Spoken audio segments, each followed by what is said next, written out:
오늘 본문은 창세기 49장 1절부터 21절까지입니다. 야곱이 그 아들들을 불러 이르되 너희는 모이라. 너희가 후일에 당할 일을 내가 너희에게 이르리라. 너희는 모여 들으라. 야곱의 아들들아, 너희 아버지 이스라엘에게 들을지어다. 르우벤아, 너는 내 장자요 내 능력이요 내 기력의 시작이라. 위풍이 월등하고 권능이 탁월하다마는 물의 끓음 같았은즉 너는 탁월하지 못하리니 네가 아버지의 침상에 올라 더럽혔음이로다. 그가 내 침상에 올랐었도다.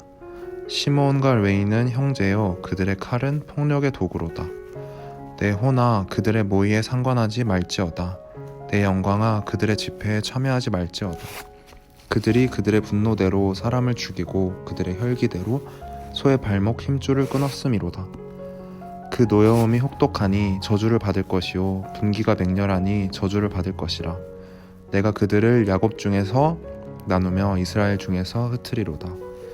유다야, 너는 내 형제의 찬송이 될지라. 내 손이 내 원수의 목을 잡을 것이요 내 아버지의 아들들이 내 앞에 절하리로다. 유다는 사자 새끼로다. 내 아들아, 너는 움킨 것을 찢고 올라갔도다. 그가 엎드리고 웅크림이 수사자 같고 암사자 같으니 누가 그를 범할 수 있으랴. 규가 유다를 떠나지 아니하며 통치자의 지팡이가 그 발 사이에서 떠나지 아니하기를 실로가 오시기까지 이르리니 그에게 모든 백성이 복종하리로다.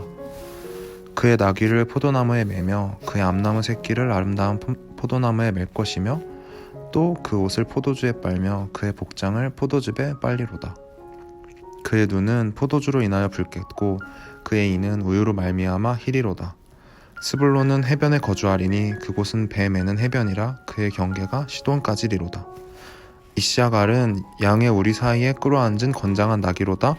그는 쉴 곳을 보고 좋게 여기며 토지를 보고 아름답게 여기고 어깨를 내려 짐을 메고 앞제 아래에서 섬기리로다. 단은 이스라엘의 한 지파같이 그의 백성을 심판하리로다. 단은 길섭의 벤이요 샛길의 독사로다. 말굽을 물어서 그 탄자를 뒤로 떨어지게 하리로다. 여호와여, 나는 주의 구원을 기다리이니이다. 갓은 군대의 추격을 받으나 도리어 그 뒤를 추격하리로다. 아셀에게서 나는 먹을 것은 기름진 것이라. 그가 왕의 수라상을 차리리로다. 납달리는 노인 암사슴이라 아름다운 소리를 바라는도다. 아멘. 야곱이 이제 마지막 호흡을 내쉬려고 합니다. 험악한 세월을 지나온 야곱, 그의 임종은 참으로 특별합니다.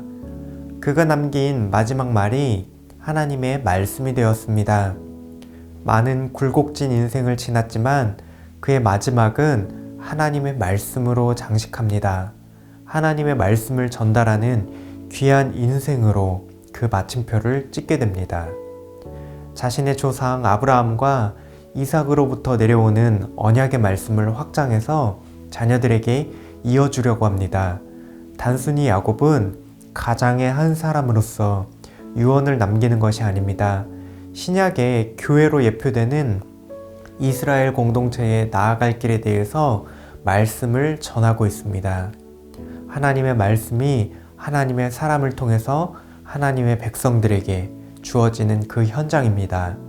이 모습을 통해서 모여서 하나님의 말씀을 듣는 교회에게 오늘날 어떤 의미가 주어지는지 그것을 함께 살펴보면 좋겠습니다.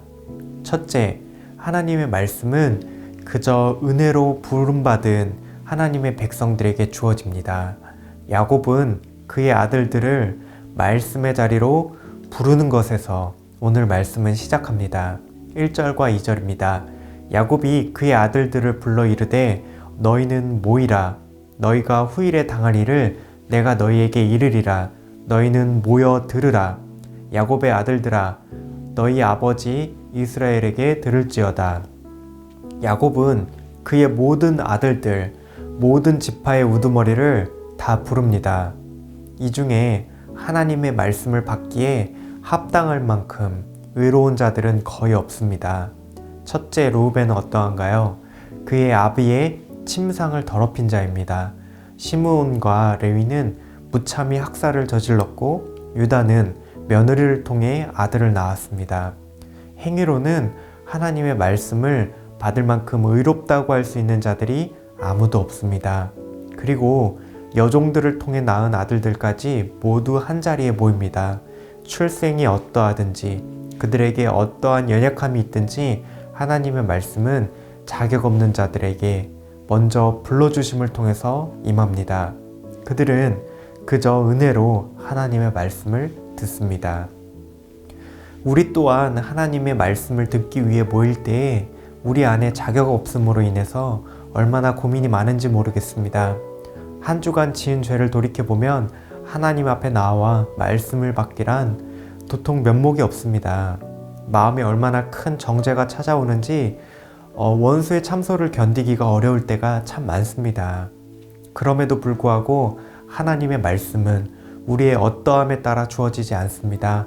하나님께서는 우리의 의가 아니라 예수 그리스도께서 십자가에서 이루신 의를 보시고 우리를 불러주시고 말씀을 주십니다. 말씀하신 분께서 택하여 주시고 불러주셨기 때문에 우리는 은혜로 그분의 말씀을 받습니다. 우리를 위해서 모든 의를 대신 이루어 주신 예수 그리스도를 바라보며 차별 없이 불러주시는 하나님 앞에 담대히 나아가면 좋겠습니다. 그래서 하나님께서 우리에게 주시는 생명의 말씀을 받아들이는 그런 하루 되시면 좋겠습니다. 둘째, 하나님의 말씀은 우리를 구원으로 이끄는 축복의 말씀입니다. 야곱이 모든 아들들에게 하는 말을 마치자 야곱은 그가 한 말을 두고 28절에서는 야곱이 각 사람의 분량대로 축복하였다고 말합니다. 야곱이 마지막으로 전한 이 하나님의 말씀은 축복이라는 소리입니다. 유다를 통해서는 원수와 싸워 승리하는 사자와 같은 통치자가 나올 거라는 축복의 말씀이 있죠. 그런데 얼핏 들으면 축복의 말씀이 맞나 싶은 내용도 있습니다. 특히 르우벤과 시므온과 레위에게 전한 말씀이 그렇습니다. 르우벤은 장자의 지위를 빼앗겼고 시므온과 레위는 분깃을 잃어버리고 흩어지는 저주를 받는다고 말합니다. 그러나 공동체 전체를 위한 관점에서 또한 하나님의 구원 역사의 관점에서 보면 이 모든 것은 하나님 나라 백성들을 보호하는 하나님의 조치임을 알 수 있습니다. 르우벤은 어떤 사람인가요? 충동적이고 안정되지 않은 욕망을 따라 사는 그런 사람입니다. 르우벤 대신에 요셉에게 그 지도력을 이양하는 말씀을 베풀죠. 저주를 받은 레위는 훗날 출애굽한 뒤에 자신의 유업을 갖지 못한 채 제사장 가문으로 흩어져 살게 되었습니다. 평생 동물의 피를 쏟고 내장을 가르며 살아야 하는 처지가 됩니다. 그러나 그들의 섬김을 통해서 또한 그들의 헌신을 통해서 이스라엘 백성들은 죄를 속할 수 있게 되었고 그들의 중보를 통해서 하나님 앞에 나아갈 수 있게 되었으며 또한 하나님의 율법의 말씀을 제사장들을 통해서 배울 수 있게 되었습니다.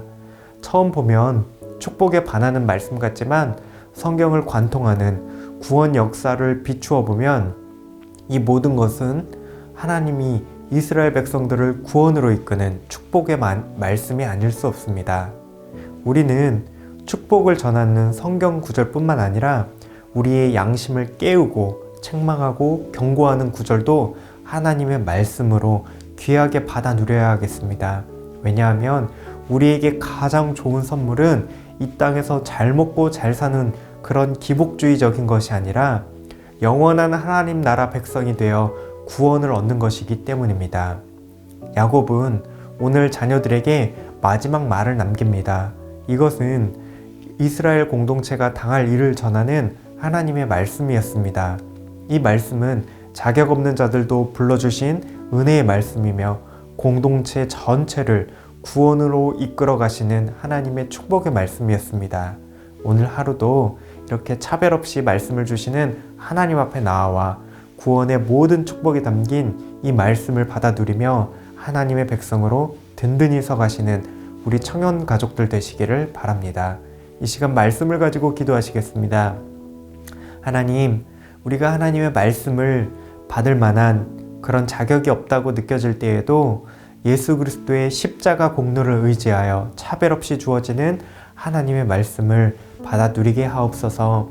그래서 때로는 위로와 축복의 말씀으로, 때로는 책망과 경고의 말씀으로 다양하게 역사하시며 우리의 구원을 이루어 가시는 하나님의 은혜를 누리게 하옵소서. 오늘도 말씀의 자리로 우리 모두를 하나님께서 불러주십니다. 말씀으로 말씀하시는 하나님의 음성을 들으며 힘찬 하루 살아가시는 청년가족들 되시기를 바랍니다.